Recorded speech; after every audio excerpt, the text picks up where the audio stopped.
चंपा के पौधे की डालियां अब पहले की तरह वापस अपनी सामान्य ऊंचाई पर आ गईं। अब की बार राजा जयसिंह खुद उठे और फूल तोड़ने के लिए पौधे के पास गए। जब राजा ने फूल तोड़ने के लिए अपने हाथ आगे बढ़ाए, तभी चंपा के पौधे से आवाज आई, ना ना महाराज, आप यह भूल कभी मत कीजिएगा। आपको फूल तोड़ने से रोकने के लिए मैं अपने भैया से भी अनुमति नहीं लूंगी, और यदि भैया अनुमति दे भी देंगे तो भी मैं आपके हाथों में नहीं आऊंगी। इसलिए आप अपने हाथ पीछे ही रखिए और फूल तोड़ने का विचार त्याग दीजिए। चंपा के पौधे की बात सुन राजा जयसिंह हैरान रह गया। सोचा आखिर ऐसा क्या हुआ कि उनको रोकने के लिए चंपा अपने भाइयों से भी अनुमति नहीं ले रही। राजा बोला, हे चंपा के पौधे, मैं इस देश का राजा हूँ। मैंने कभी भी किसी के साथ अन्याय नहीं किया। मैं अपनी प्रजा को अपनी संतान की तरह मानता हूँ। मेरे राज्य में मनुष्य ही नहीं, पशु पक्षी भी खुश और स्वतंत्र है। मैंने आज तक किसी को जरा सी भी तकलीफ नहीं दी। फिर मुझसे ऐसी क्या भूल हो गई कि मुझे अपने फूल लेने से रोकने के लिए आपको अपने भाइयों से भी पूछने की जरूरत नहीं पड़ी।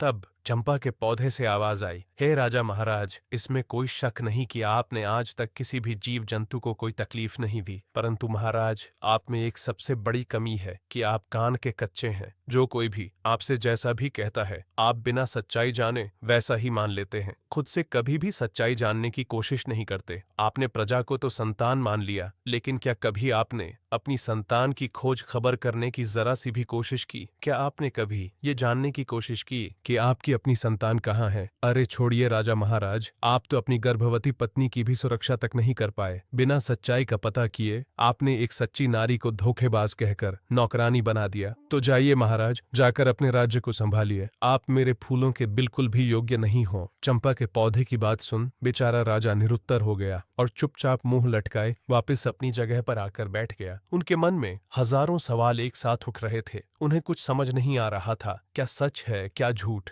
राजा अपने विचारों की उधेड़ बुन में खोया हुआ था। तभी वजीर गौरीनाथ उनके पास आता है और कहता है, महाराज, आप यदि आदेश दे तो हम छोटी रानी राजलक्ष्मी को भी फूल तोड़ने के लिए एक बार पौधे के पास भेज कर देखे। राजा कुछ कहते उससे पहले ही पटरानी बोल उठी, मंत्री जी, जो फूल महाराज के हाथों भी नहीं टूटे, वह इस धोखेबाज के हाथों कैसे टूटेंगे? मंत्री जी ने प्रश्नवाचक दृष्टि से राजा की ओर देखा। चंपा के पौधे से अब तक की हुई इतनी बातों से राजा के मन में भी शंका पैदा होने लगी थी। उन्होंने अपनी शंका दूर करने का निर्णय लेते हुए मंत्री जी को अनुमति दे दी। मंत्री रानी राजलक्ष्मी के पास जा उन्हें फूल तोड़ने के लिए कहते हैं। मंत्री की बात सुन रानी राजलक्ष्मी अनमने मन से उठी और चंपा के पौधे की तरफ देखती हुई बोली, मंत्री जी, पौधे की डालियां काफी ऊंचाई पर हैं, मेरे हाथ वहां नहीं पहुंचेंगे। मंत्री बोला, रानी जी, आप एक बार वहां पर जाकर कोशिश करके देखिए तो सही। मंत्री जी के समझाने पर रानी राजलक्ष्मी हिम्मत करके चंपा के पौधे के पास गई।